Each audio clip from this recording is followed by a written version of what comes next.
At the Moe's Tavern. Oh! We just got back from Moe's Tavern. That's why I'm so. Yes, we did. They won't let me leave. Anybody, if you still have empty seats, there are some people coming in. If you could put your arms back up. Anyone that's coming in, people that have their arms up have empty seats next to them if you don't want to stand. All right, gang, we are going to start this thing and let's do a countdown from 10. 10, 9, 8, 7, 6, 5, 4, 3, 2, 1.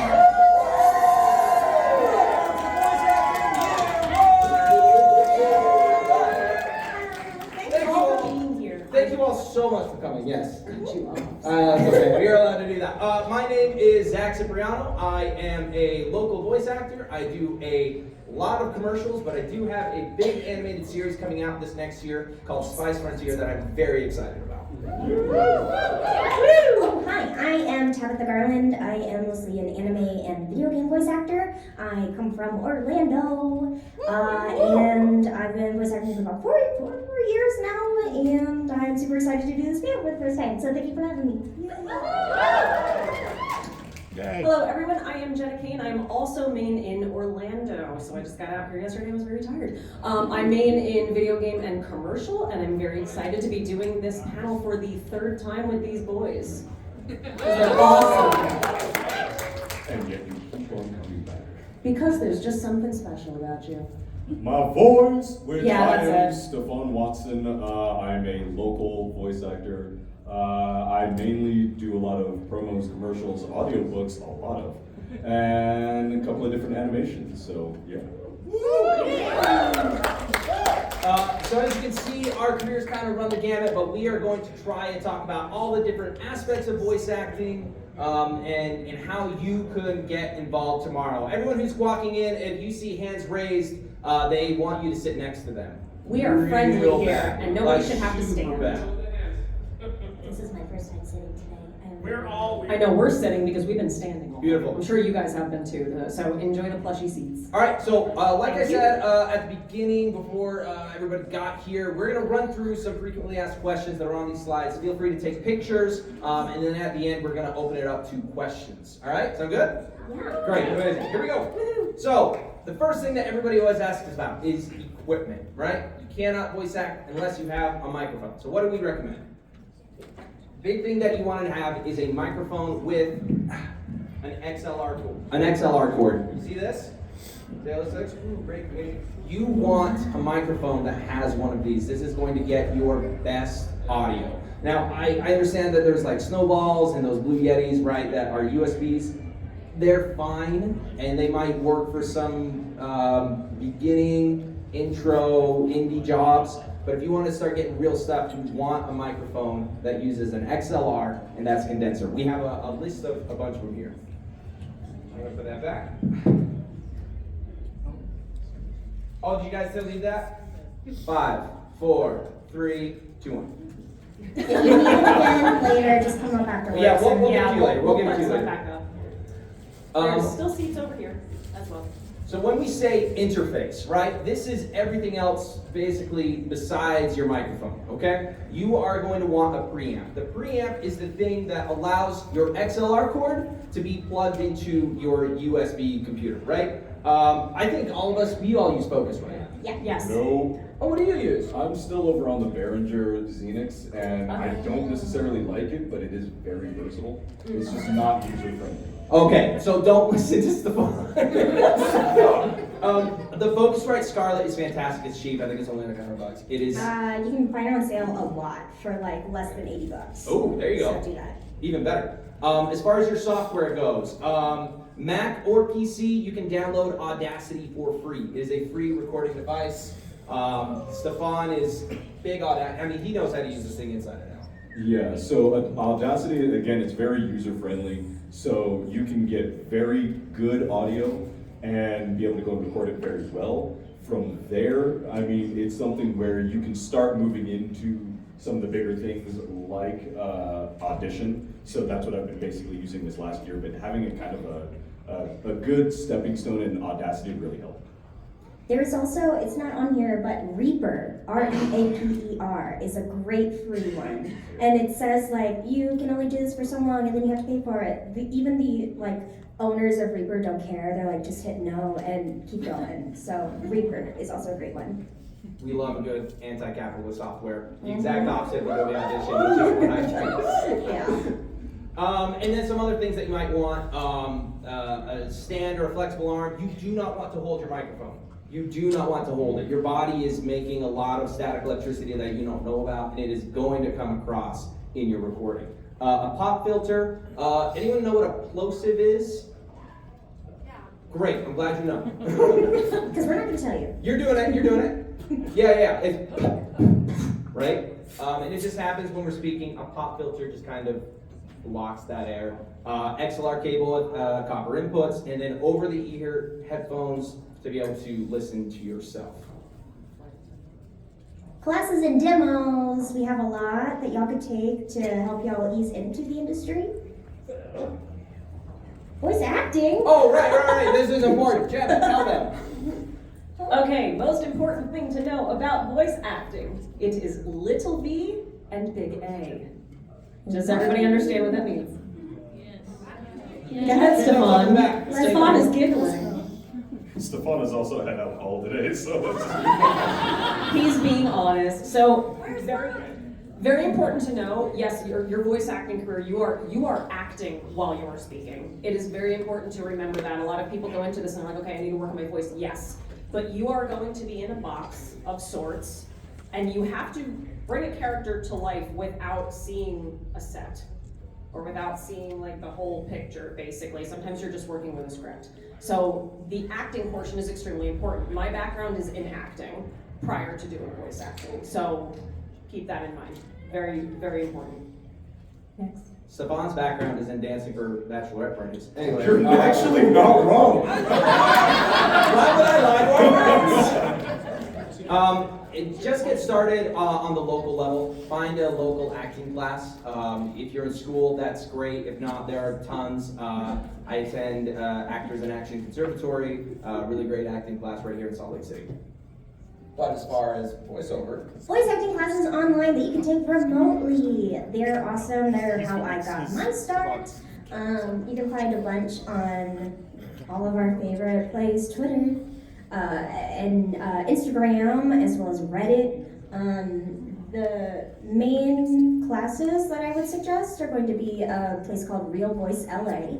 They're based out of LA, but they do a lot of remote things, and they're relatively cheap for what they offer. So there's like Ariana Ratner. She offers daily classes, just little workouts. Just here's a script, read it. We're all gonna critique it, and we're done. Like it's such helpful workout for your voice and your acting chops. The Health Network is great. Oh, Rachel Messer, she's great for anime. She does anime and video game classes a lot. She's also where I got my demo done, so I recommend her.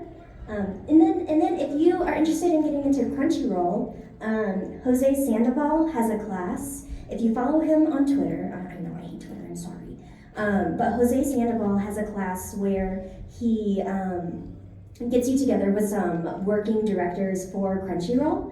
And if you do well enough, those directors, or even Jose, will reach out to you and start sending you auditions for Crunchyroll. That's how I got in. So highly recommend. It's not the cheapest, but it's definitely worth it, especially if you've taken classes already and are looking to just take that next step.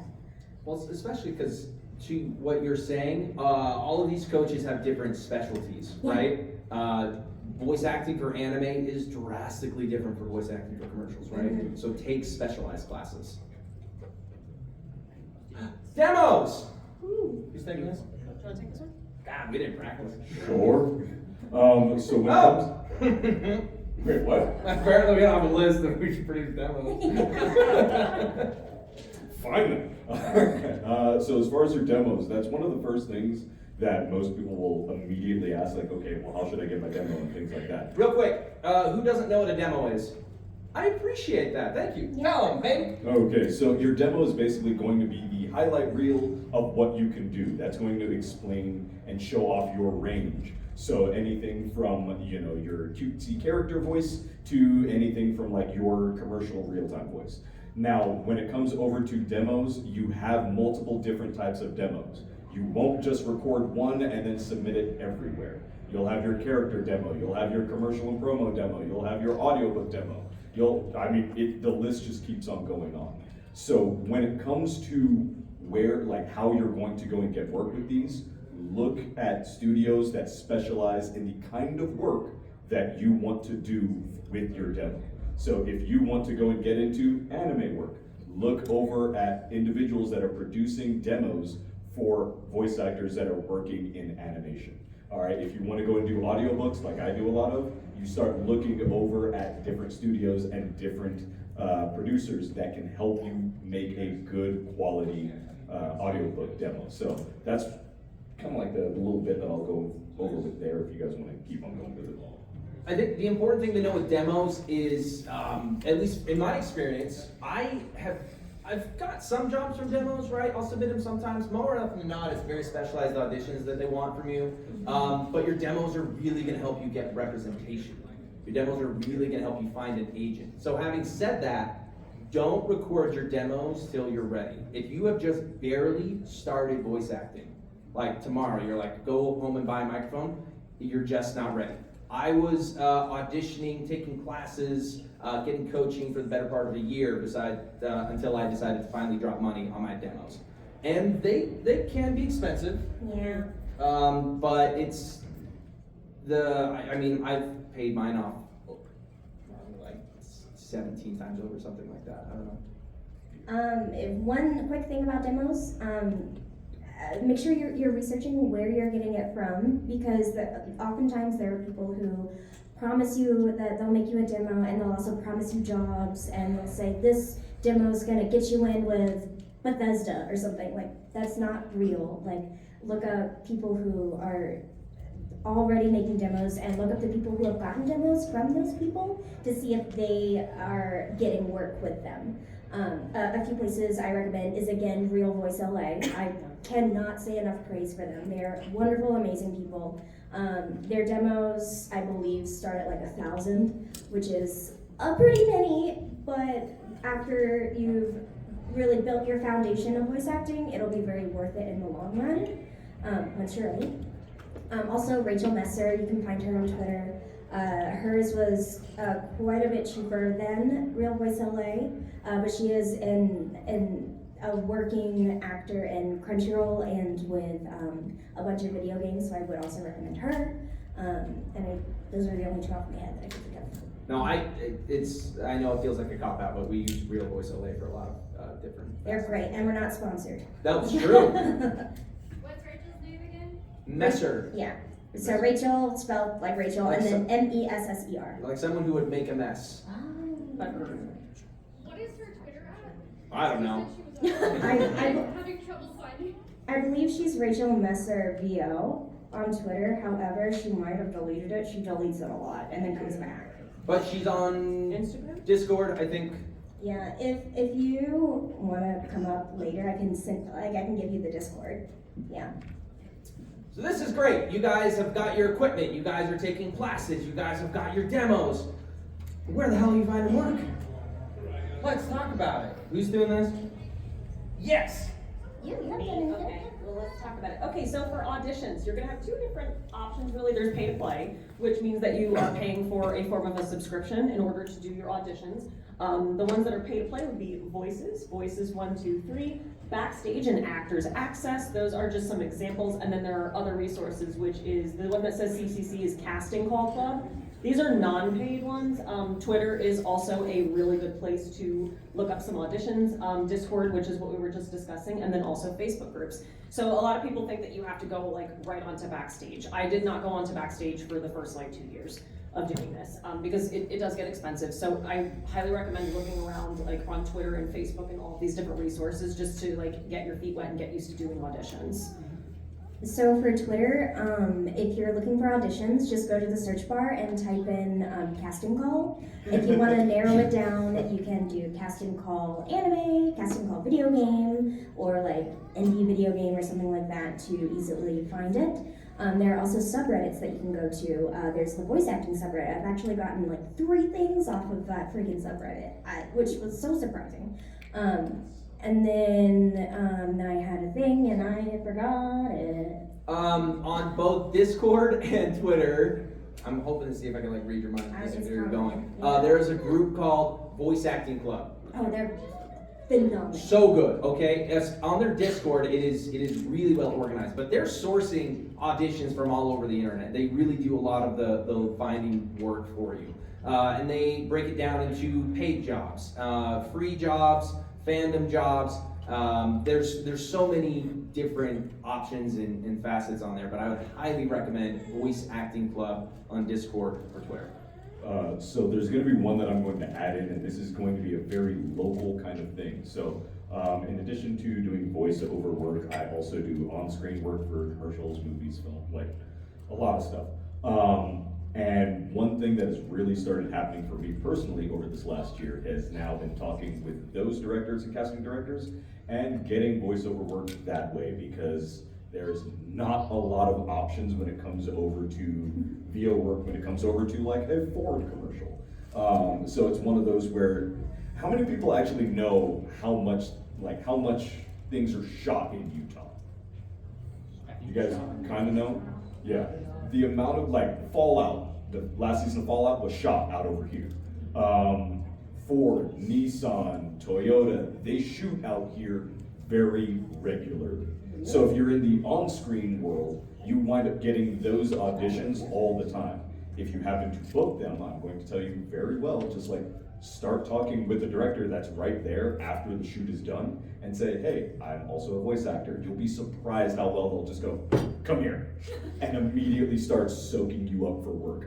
I've seen it happen to other people that thought like, oh, well, I didn't really do well in that commercial, and immediately are starting to go and like do little spots for Crumble and things like that. So that's another resource. If you're open to being an on-screen work too, you can get a lot of VO work as well. Also, a Facebook group, Utah Actors Facebook group. There's a lot of, I've seen some voiceover auditions in there as well. But to basically everyone's credit on here, the fact of the matter is no performer, entertainer, voice actor, whatever, succeeds in a vacuum. You've got to get out and network, you've got to get out and make friends, and especially make friends with people who are at your level. Like, bring each other up, right? Work with each other, practice with each other. Have Dungeons and Dragons nights and like practice your characters or something like that, right? Whoa, that was got the right crowd on that one. But it's very true. If I had a buddy of mine who I say buddy, acquaintance, person I know, a guy. There was a guy I knew, and so far. and he wanted to be a voice actor really bad. We both kind of started at the same time, and he did nothing with other people, just refused, wanted to succeed on his own, and didn't. is the short end of that. Make friends with people, make friends with coaches, make friends with directors, make friends, network. It can be hard. Social anxiety is a real thing, right? But everybody, for the most part, especially at this level we're at, people want to see you succeed, right? As long as you're putting in the work and you're kind and you don't do things that are, I was going to say a swear word and I remember not to. Don't do bad things. You reminded me by saying friends. Thank you. Of one very weird, interesting way that I've gotten work is, this is kind of going to be a long one, stick with me. So I run a YouTube channel where I do stupid little, like, videos on theories. How dare you call your videos stupid? They're How dare you? so silly. I do horror theory videos on like indie horror games, like FNAF and like Puppet Companions and silly things. I'm very small, but I made friends. but I made friends with this person named Rytoast, and they do. No one knows who that is? They're amazing. amazing. But we've made friends, and they run a comic book dub where they just like post comic book dubs, and so I'm now a part of his official like roster for that. And it was just because we appreciate each other's content, and we just made friends that way. And I always send him auditions, they send me auditions, and it's just like a weird way. Like you never know where you're gonna get work, and all work, most work is work. So just take it. Like it's experience. It's just something to let you have that creative outlet. So just anywhere you can, just be like, hey, by the way, friends. Yeah. So one last thing I want to go and point out about auditions. You're going to audition a lot. You're almost never going to hear back from anything. Yeah. So Okay. true. So it's something where I actually made a count since MegaCon. I thought it would be fun. It was weird and slightly depressing, but still fun. I had like since MegaCon, which was last February, January. shit, something like that. Early It in was this year. February, but it's fine. I have auditioned over 1,528 times. I have gotten 7 VO spots, including animations, and then like 20 different like on-screen things. You're going to audition all the time. The and job is auditioning. it's that's just sort of what it is. Like, hopefully you might get an email saying like, oh, maybe you weren't really chosen, but you know, good luck. Half the time you are ghosted. It is the worst form of dating ever. Yes, it is. You Because will be you're- ghosted. And that's saying the Stressed best the dating entire time. It's like, swipe, oh, that's a great opportunity. Let me start talking, let me do this thing, and then all of a sudden, you're not talking back. Okay, so yeah, like it is rough that way, but honestly, I will tell you this, the more you audition, the less scary that it is. And the better you get. The better you will get, and it's something where you will start finding different things about your range just from auditions. Like, have fun with it. Even if they say like, oh, well, this character has got to be deep voice. In the bath, I do a lot of auditioning work and practice over inside the bathroom. I'm sorry. Okay, but it's one of those where, like, even what? But yeah, like even when something says, hey, the character sounds like this, I will still have fun with like, what if they sounded like this? Just for fun. And I am vicious when it comes over to drive-thrus. So No drive-through is safe from Stefani Nope. Watson. I'm gonna tell you right now, the face that you see is not the voice that you heard. Okay, so yeah. But again, like auditions, have fun with them. Make it a game if you can, but like realize that's part of the job. All right, you're going to audition. It doesn't matter how great you are and how much you have to your IMDb and your resume, or if you're just starting out. You're like guaranteed. Some of you guys that might be trying to go for certain work and certain things out over there, you're gonna put an audition. We'll be inside that same audition pool. Yeah. Yeah. So. Yeah. I actually took a class with Steve Blum and Bryce Pappenbrook, if you know who they are, and they confirmed, Bryce was like, if you do 600 auditions and you hear back from 1, then you're doing great. Yeah. I track my auditions. I have like a 7% success rate, and I told that to some voice actors here, and they're like, "Yep." Yeah, like this Alright. is normal. There are other voice actors, like the lead in Chainsaw Man, that he was like, "Yep, I was living in a garage above. I was living above someone's garage before I got this role," and he auditioned for a ton of stuff, and that was his big break, and that's normal. Yep. So if you're not hearing back, or you hear back from one person after doing 1,000 auditions, you're doing good. That is okay. There's nothing wrong with you. But with Ryan Colt Levy, Mr. Chainsaw, he wasn't just like sitting on his butt waiting for the opportunity, right? You can bet he was pounding the pavement, he was doing the work, Oh, yeah. he was practicing, he was learning, he was getting better, so that when that audition came along, he crushed it. Also, if you ask Mr. Ryan Colt Levy what he most recommends when it comes to practicing and like studying acting, he would recommend The Good Detective season 1. Yeah. Yeah, Yeah. and Portland. Good to know. Okay, so those are the frequently asked questions that we get. Equipment, classes, demos, and where to find work. We would love to answer questions. There's a microphone right here, so just come line up at the microphone. We're gonna try, there's usually a line, I'm not gonna lie. Stefan is very popular. So try and limit it to one question, no two-parters, right? And we're gonna answer these as fast as we can to try and get everybody we can. Deal? Great. Hi, what's your name? Haley, Haley, what's your question? Hi, Haley. do you voice act for your pets? Every single one of my Yes. I'm Gabriella. Hi, Vash. I love it. That's perfect. That is the best way to do it because Thank- it's always there. Yeah, my dog, she's not gonna do it herself. So, with that, I have a little bearded dragon called Neko, which, if you know Japanese, that's cat. Neko's, I don't really like my bearded dragon. He's kind of an irritating little punk.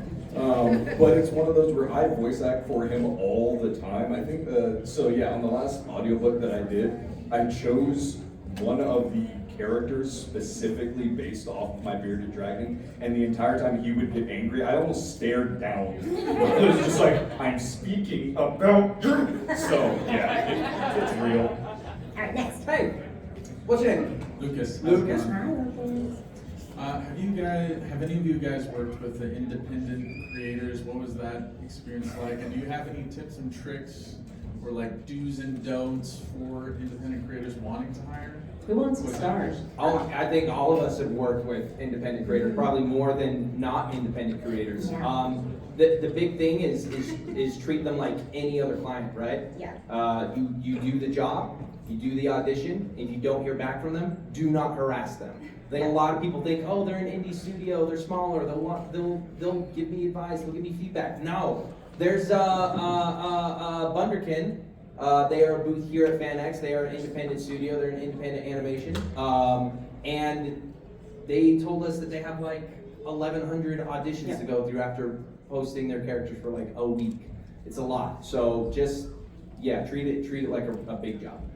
It is a big boy job and it's amazing. And usually indie creators, I feel like are, I don't want to say better, that's not the right word, but No, they, yeah, like they they're are so great. passionate about their project They and love they their stuff. need it to succeed because it's their little baby. And so they want you to be a part of it. And so they want you because you are the correct person for it.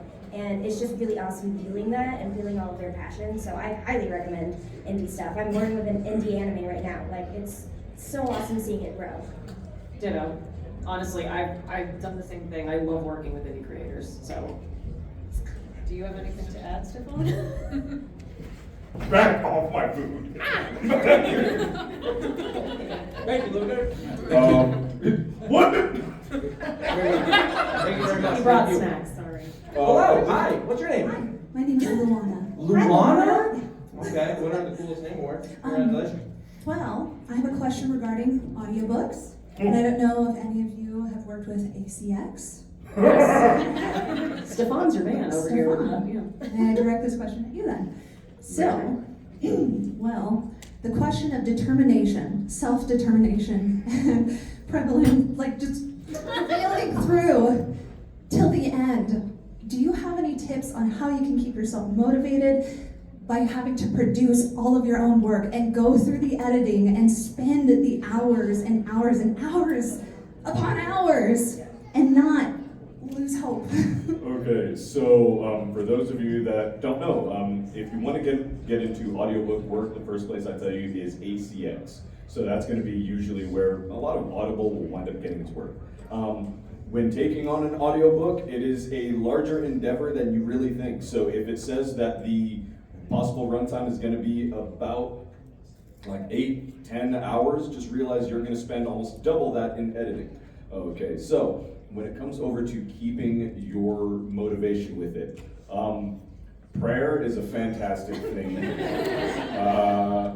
Honestly, I'd say basically like you have to set the determination very high for yourself. Like, get it done as fast as you can. Make sure that you're creating different ways to kind of keep things straight for yourself, but at the same time, make it a game.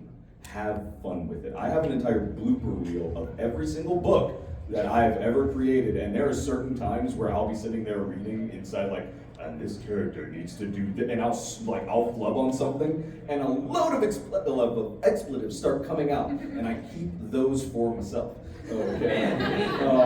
But at the same time, like there's different times where you just have to make it fun for yourself, because if you don't, you're going to quickly just get mad over at you'll get mad at the editor, you'll wind up getting mad at the production company, and most of all, you'll get mad over at the author, and that is one of the worst things that you can go and do, especially when you start using the words of, "Nobody talks like this!" which happens all the time. Okay, so, yeah. Also, real quick, get a clicker. So that when you mess up, so that when you're reading and you mess up, click, so you see that big line in your audio thing. Yeah, so that you can just boop, go right back to it, cut it out, done. We get clickers because we would be snapping too much. There'd be no skin left on our fingers. I have one for my cat actually. So. There you go. There you go. Yeah, scare your cat in your Thank you. What do I do? Hi. Hey! What's your What's your name? name? I'm Logan. Logan. What's your question, bud? Hey, so I've already started working with this kind of stuff. Just trying to get into like VO. Like I got some of the equipment, really basic stuff. I even started like investing in classes with a company called Edge Studio. I don't know if any of you guys ever heard of that one or not. Yeah. I think they're based in like New York. But my question is that I was working with a video coach, and she mentioned like authorized scripts that you can use for practicing things like that. And so when she mentioned that, I was like, okay. So then I looked it up, and I only found like one website that had authorized small scripts for practicing and auditioning. So do you guys have any other type of websites or other resources that you're okay to use, like legally? Are you talking about just for practicing? Like you're not not like selling for this? practicing, but like I guess for your demos or for like with your coach. Because I'm guessing that if you're gonna work with your coach, they're gonna say you should probably start working with like demo, worthy, scripts. You might as well do that now. So what actually you're gonna want to work with, the best thing to work with your coach is auditions. So you're gonna want to bring the scripts that you are auditioning for to your coach. So if you do your demo through Real Voice LA, they'll write it for you, and they'll have a private coaching session with you first to see what your voice is and where you excel, and they'll write your demo based on that. So I that's the route that I went. I liked having a demo written specifically for my voice. Okay. Yep. Awesome. Thanks. Thank you, Logan.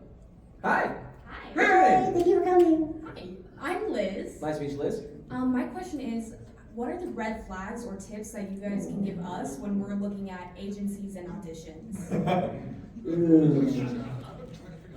This is going to be perfect for experience for you, so don't worry about the pay. This is for exposure.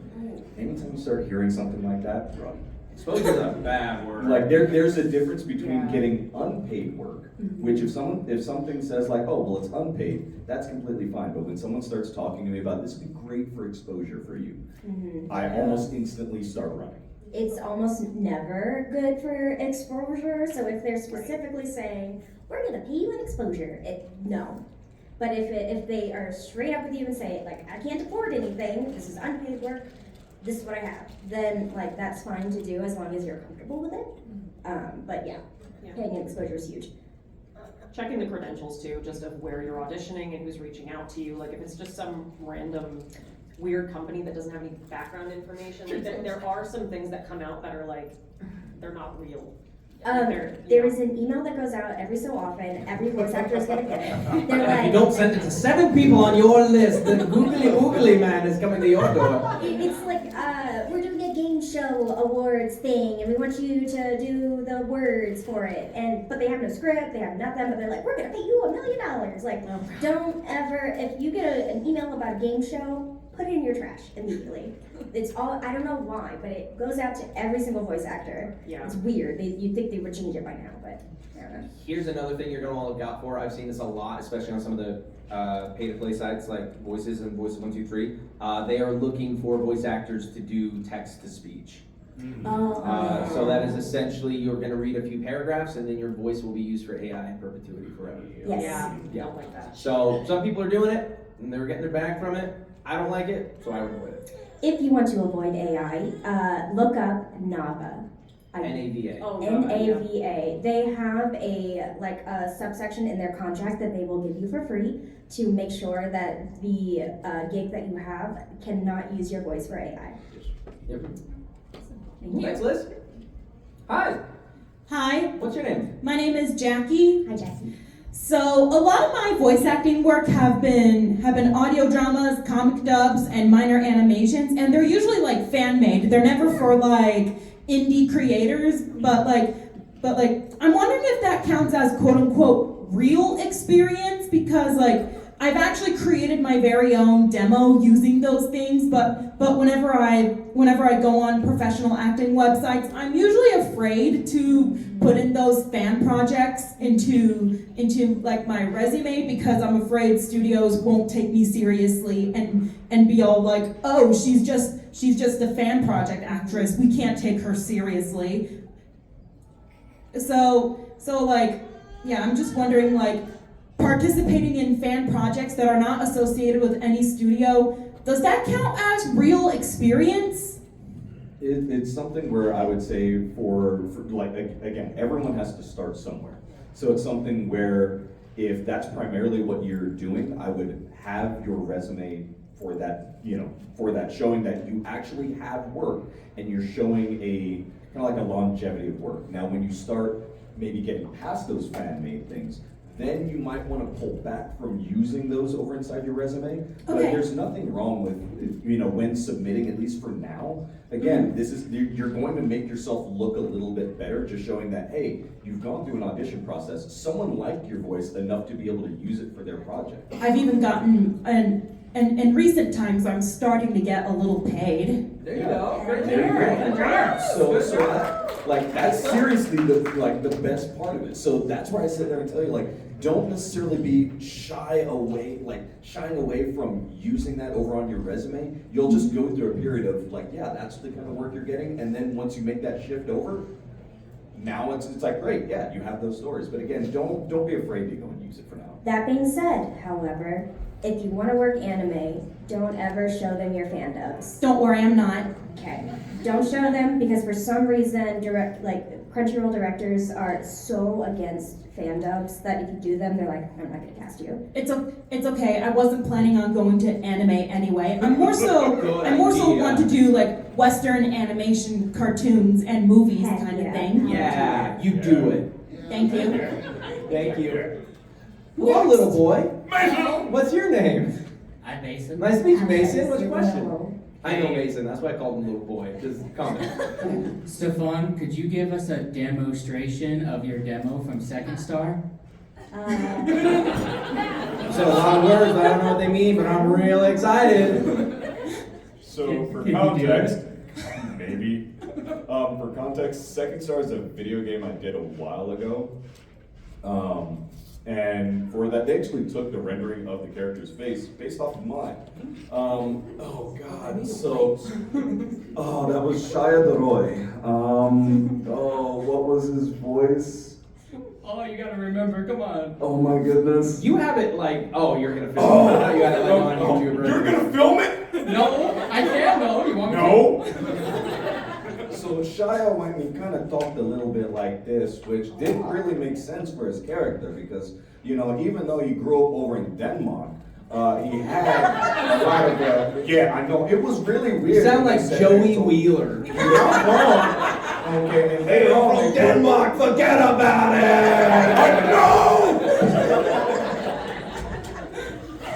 Okay, I'll say this at least for that. So they finally went and brought his character back over the Midwest, but then during Hey, I'm from Iowa, forget about it! Yay. I can do this all day, man. You name a place. I hate that is still a thing.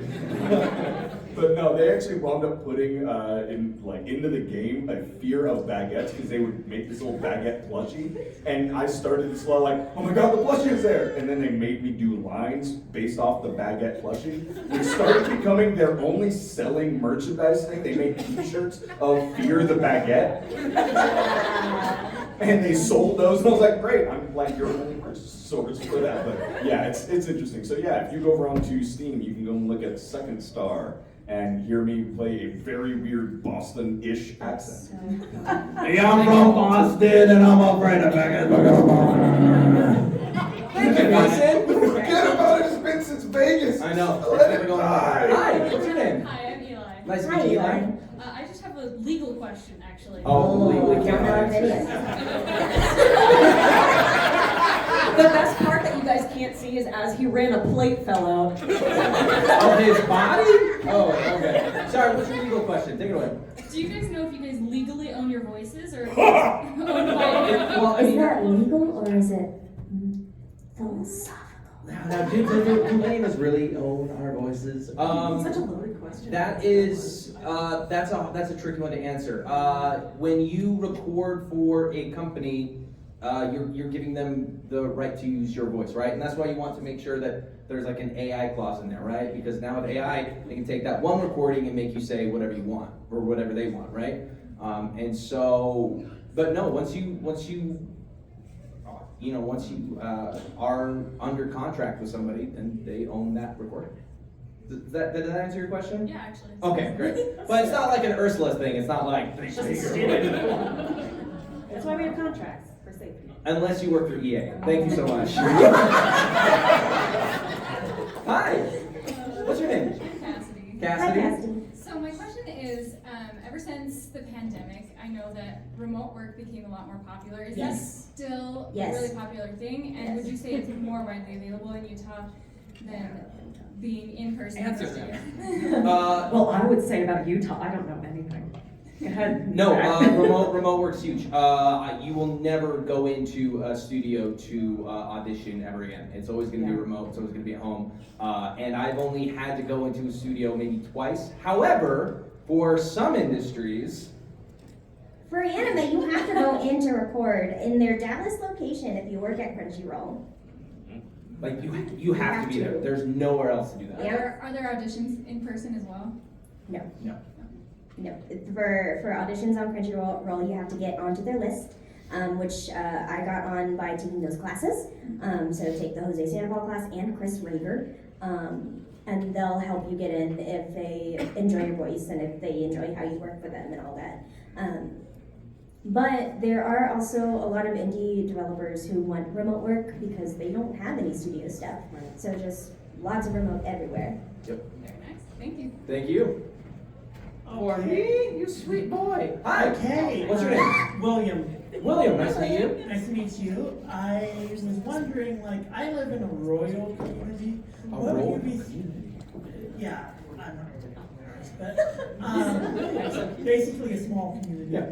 And we don't have very many options in that area. I mean, I mainly do stage stuff.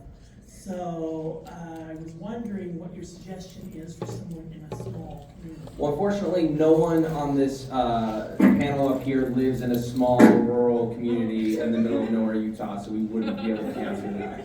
Oh no! Okay, so we're in Utah, so I'm going to say the town that I live in, Delta. Look at that response! Why was that the response? Delta. I feel vindicated and yet still like, I know! No, I don't believe it for a second. Anyway, answer William's question. So yes, when it comes over to being over in a small town, again, you can still find work. It's the remote question. All right, you just have to make sure that you're putting over inside the work. Now, what I will say is being over in a rural area, depending on where you are and what your internet connection will do, sometimes working with studios is exceedingly difficult. I work a lot with Mashed, the YouTube channel, and they're based out of the UK. And the amount of times that our sessions have been dropped in real time, where all of a sudden, like, I'm recording a line, things are going great, and then all of a sudden, everything is gone, happens all the time. The other thing that happens They were recording in the UK.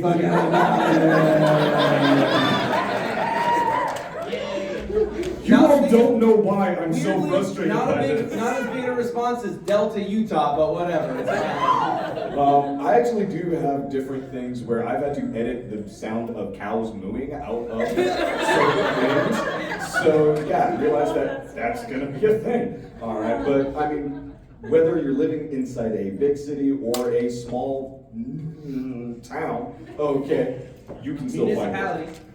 Sounds good. Thank you, William. Thank you. Hi. Hi. What's your name? Spencer. Nice to meet you, Spencer. I was gonna say something about Delta. I love that. Don't news. do You it. Just Don't say anything about that. Don't do it. You're gonna waste your Bad question. taste at this point. So I just wanted your opinion on something. So I, a couple years ago, had a demo recorded, right? I'm not gonna tell you who it was because I don't want to hurt their reputation, but was it my it was dad? bad. I said I'm not gonna mention it. But what's your opinion on self-pub? I mean, you might have covered this already, but if you didn't notice, I came in late. I didn't notice. I'm sorry. Okay. I should have noticed, you specimen. Oh, yes. I see your mustache. Game recognizes game. But what's your opinion on self-publishing your demo? Don't do it. Don't do it? Yeah, that's a no. Most directors also recommend not doing it. For some reason, even if you're like top-notch audio engineer, they're like, no, it's unprofessional, and it's a silly little rule, but I think it's good because it demotivates people to do it themselves if they don't know what they're doing. Because if you send out a demo that doesn't sound great, a lot of times people are going to just like blacklist you. They're gonna be like, I'm never gonna work with this guy, whatever. So recommend. Okay. Thank you. Thank you, Spencer. Hello. I love your shirt. Thank you. Also has a Sailor Moon shirt on. We got to take. I was totally gonna tell you that. I was gonna be like, first Oh, row that's through, nice shirt. Yeah, just let me know I'm wearing it. Thank you. Anyway, what's your name? oh yeah, my name is Melissa. Melissa, hi. And I just started on ACX a couple months ago, and I've got a few book deals going on, which is exciting. But my problem is that several of them are royalty share only. And so but like at first I was like, do you know what? I'd rather just get a few titles under my name, kind of get going. I mean, it was very exciting when I got my first book on Audible. So far, I'm the only person that has purchased it. Yeah, like 10 cents. But I'm starting to think maybe it was a bad idea to commit to these royalty share. I mean, should I just take off of royalty share and go for PFH? It's very tricky. For those that don't necessarily know, royalty share or royalty share plus means that as long as the book is selling, you're going to get a portion of that. So you're not necessarily paid any sort of rate for doing the work. It's literally all, nothing. yeah, it's literally all, it's almost like commission. Okay, you're going to do the work, you're going to do every little last thing with it, and then all of a sudden, if it sells, you get a little piece of the pie.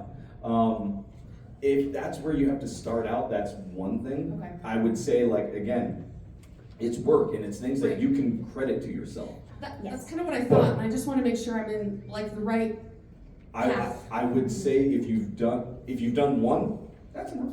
Okay. You can now start going I think over I'll finish the ones that I'm under contract. Yeah, it's like for, finish those and ones. then I feel like I'm gonna take royalty share off. That's my Exactly, book. and Yeah, be very, absolutely. Thank you. be very selective when you're actually applying for audiobooks. It's something where even in the audition process, if he speaks, I'll be so happy.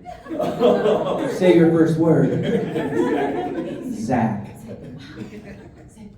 Wow. Wow. Wow. Hi guys, my name's Ian, and I'm 1, and I really like being here. Say all those words or get out.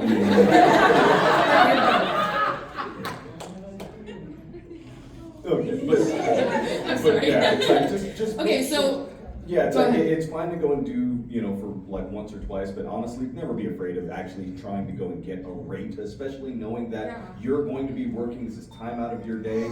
This is almost. But yeah, it's like don't be afraid to go and start getting paid for your work. So following up to that then, like I just put myself in the lowest category of PFH, right, from the very beginning. And so like I got a book that's like $45 per audio hour, and I feel like, why the hell did I even do that? Like I should have just like picked a higher category to begin with, but I feel like because I don't have any credits to my name, I don't know. It's like, again, You're playing the game. You're doing exactly what you need to do. We all start there. We all start there. Okay. You're doing great. Yeah. Thank you so much. Thank you. Thank you. Also, if y'all want to know about rates, look up voice acting indie rate guide, and there will be a whole guide for different things and how much to charge for them. True. All right. Thank you. Technically there's not a panel after this, but we do only have a couple more minutes. So we're gonna rapid fire. Hi, what's your name? Mark. Mark. 3 fast questions. Yes or One no? question. Okay. If you, I'm guessing you can't have a career of any sort without some kind of representation. Is False. there? You absolutely can have a full career without representation. Okay, well, I guess my follow-up question would be either how, or is there a resource for people, for places to go where you can find agents or agencies that are reputable and tend to have success rates and tend to take on new clients? I would say the biggest thing you would do is take classes and talk to them, talk to your teachers, because they will know about the agents and agencies that are looking for talent that would fit your bill. Because there's a chance that agency A has 35 marks, right? Agency B doesn't have any, and they need you, right? So talk to teachers and coaches who know your voice. Okay, great, thank you. Thank you, Mark. Hi. Hi, the name's Gabrielle. Nice to meet you, Gabrielle. And I can talk fast. So basically, the only question that I have is it worth it? Because I'm planning on also going into animation and video game design.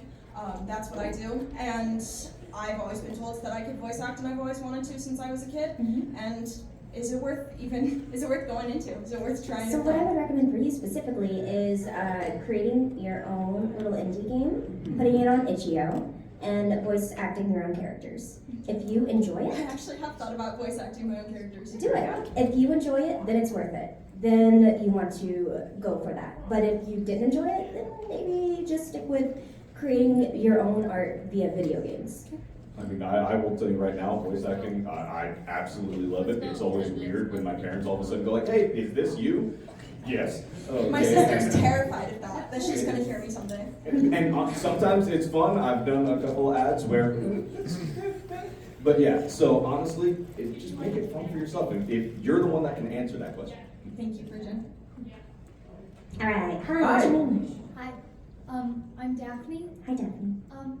What classes should I take in high school to help me in voice acting? Theater classes. Yeah. I am a theater kid through and through. It wasn't cool when I was in high school, but I'm so glad that I did it. Cool, but you should do it. Yeah, like join drama. Like if you have a drama club, absolutely join drama. Okay, thank you. Thank you. All right. I like the cake, by the way. It's Scuttle in high school, so really fun. Ooh, yeah. Hi, what's your name? I'm Kira. Kira. I have a fun question. Fun. Do you guys do impressions? And if so, who is your favorite person to impersonate? We all my name's the best fun. Forget about it.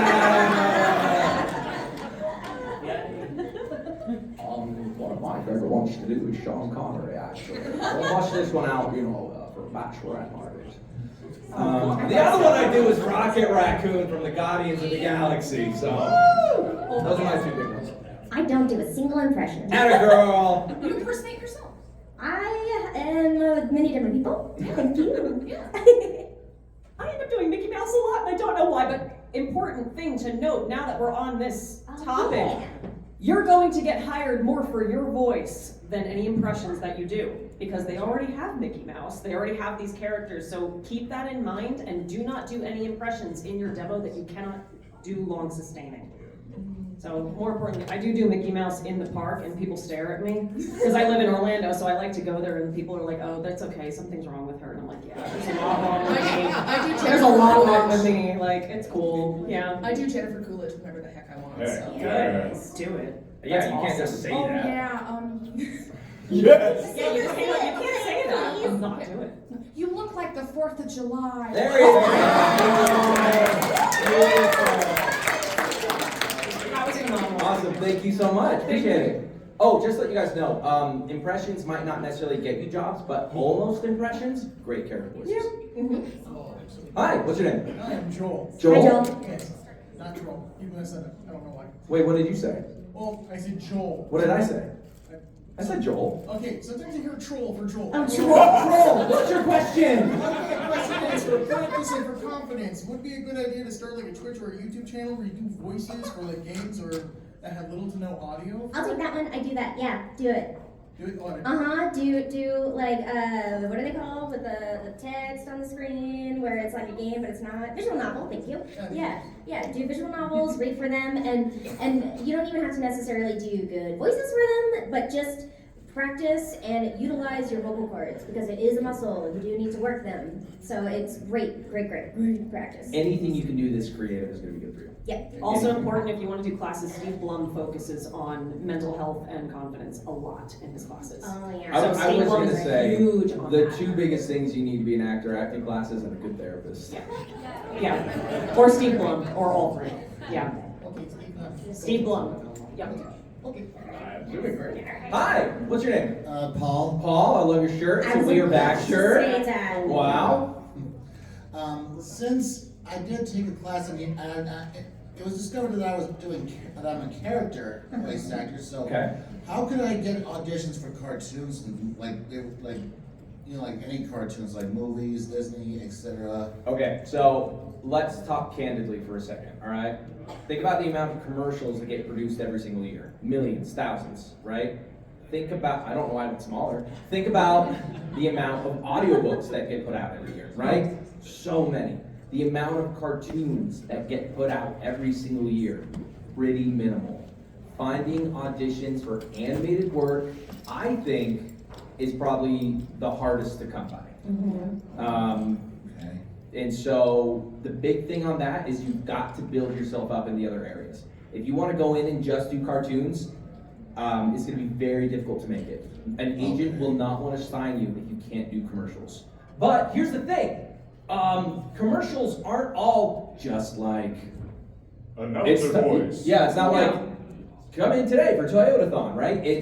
There are so many different voices and dialects and vocal ranges that are all so beautiful that casting directors are looking for. So don't put yourself in a box and say I only do characters, right? Because your voice could be a great promotional video or a commercial or something like that, right? Well, luckily, thanks to my class, I was able to get a commercial reel and a character reel. Fantastic, right? But I just don't know how to audition. I've been trying to figure it out for years. Use those sites that we showed you. There's you'll find stuff on there. Like I said, animation is not going to show up a lot, but it will show up. And I would recommend taking the classes with Real Voice LA because they do work very, very, very closely with agencies who have like work that they're looking for people. Like because of that, I got a toy commercial because it was like a character role for the toy. So like you can do character work as in your commercial, but you just have to continuously take classes, continuously meet people, and continuously make those connections. Okay. Yep. Thank you, Paul. It was Paul, right? Paul. Yeah. At least it's not Rodney Dangerfield. At least it wasn't Rodney Dangerfield. Hi. What's your name? My name's Steven. Hi, Steven. I've only experience in voice acting is I voice a few characters in one of my friends over there. She has an animated show on YouTube that she's working on. And Cool. At least 2 characters now. Nice. My question is, how would you go about figuring out how to develop certain voices for a character that you would, or certain jobs that you would do? How would you develop what voice you want to do for that? Like if we got an audition, how do we decide what voice to do? Yeah. So usually there'll be like a character description right there. So, you've already got a reference point, and they'll even have references for that. But again, when it comes over to practicing, as I've mentioned before, I'm diabolical when it comes over to drive-thrus. So there's a lot of times personally where I will actually workshop different voices there. Okay, and especially like it stinks when I live in a small town. Okay, but when I go out of it, it's one of those where the amount of times where all of a sudden I'll go and change my voice for no real reason whatsoever. And all of a sudden it's, are you from? Completely place that has no Are you from the UK? God, you don't know! I will also say real quick, a lot of the times I get cast for my own voice. They don't want me doing the voice, they just want the voice that I do. A lot of times when I throw out auditions trying to do the voice that they ask for, I don't get it. But then when I kind of ignore what they ask for and just give my read as me, that's when I usually get cast. So I would just see what does best for you. Just audition, audition, audition, audition. That's it, practice. Cool. Thank you very much. Thanks, Steven. Hi. What's your name? Oh, my name's Carl Crone. Carl Crone. Nice to meet you. So my question's probably a little different than a lot of people's. Yeah. I grew up doing band, musical, I made voices and messed with people for years. Usually unexpected. My question is concerning, I went the direction of engineering for a field and I miss participating within the arts in different ways. The question I have is, can you have a career outside of voice acting, or is it your only gig that you're allowed to do? So you're going to need money, all right? And a lot of times, acting's not going to pay you enough money to survive. So like in addition to a lot of things, I own a pest control business. Okay, so I do that. I also work as a gymnastics coach. So it's one of You do those. so many backflips, it's incredible. Like at least one. Forget about it. Maybe one and a half. Hey, for every one, it gets you someplace. But yeah, I have a full-time job outside of this. Like I'm Monday to Friday. I work in sales for hotels. Like that's my main job aside from this. So yeah, you can absolutely have like a 9-to-5 job. You like you said, you need money. Because you have to You should, survive. absolutely, yeah. Like you're not gonna just start doing voice acting and be like, Eureka! All my bills are paid. That doesn't happen. Also, you saying that you didn't really do the acting stuff growing up. I didn't do a single acting drama thing until I took my first voice acting class. So like you can start late. I didn't start till I was 26, I think. So. And now here you are, 24. Yeah, the only thing I did in high school, Was my marching friends band? forced me into it. Actually, I did marching band in college. I did musical. The first musical I was ever in was That's huge. Les Miserables. I was Made Javert. Oh, never.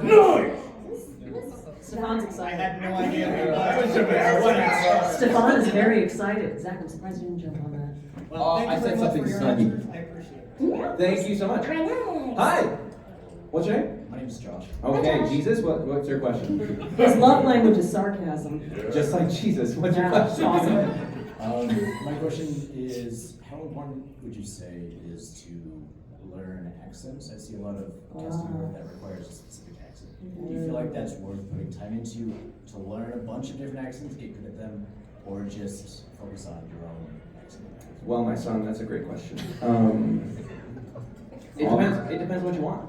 If you want to go out for those roles, great. A lot of times, with the way remote work is going now, they want more authentic accents. They want somebody who's from there. So you're finding less and less dialect work.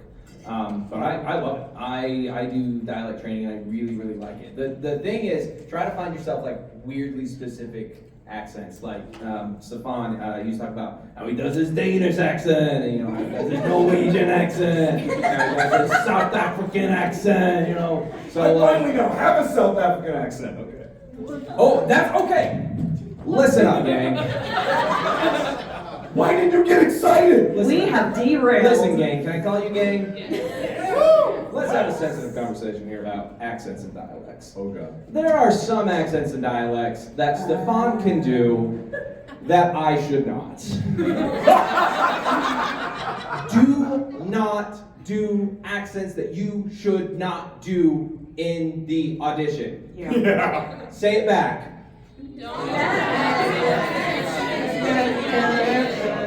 Audition. That was terrible.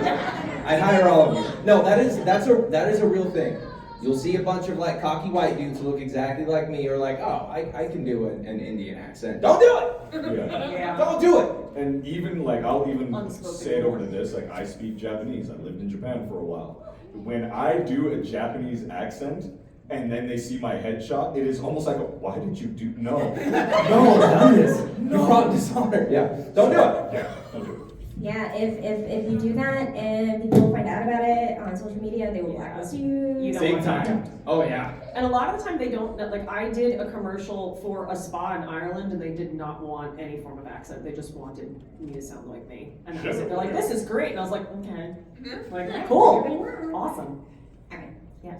Thank you. Thank you. Hi. Alright. What's your name? Mike. Mike. Last question. Make it good. Make it sexy. So I missed a good portion of this, unfortunately. So my only question is, what is the right way to do a demo? What is the right way to do a demo? There's so many wrong ways to do a demo. Let's sing that. So just don't do it yourself. Don't have a friend do it. Don't have a close friend do it. Don't do it too soon. Don't have your mom do it. Yeah, don't have your grandma do it either. I know she wants to try the computer out, but Grandma's she gonna be doesn't. okay. She doesn't even know how to use a mouse. She thinks it has a tail. Just look up reputable people who create demos for you and see if they will write your own demo for your specific voice. Highly recommend. Okay, all right, thank you. Perfect. All right, if that is it, lovely. Thank you guys so much for coming out. If you have other questions, we will be outside for a little bit. Yep, we'll be outside for a little bit, and if you've got, I mean, feel free to message, I know my DMs are open, happy to answer some follow-up questions on Instagram or whatever, so. Zach loves DMs. And if you like horror stuff on the YouTube, I'm alt tab horror. I like what stuff? Horror. Got it. Good night, everybody. Our socials are up. Feel free to reach out. You forgot that. Great. Yeah, I don't know what he's doing with it, but Yeah, I just want to catch him before the task real quick.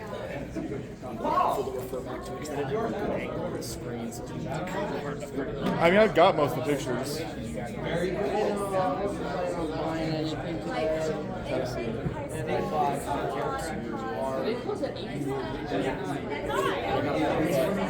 Yeah. It's hard when trying to get more pictures of them and not so much.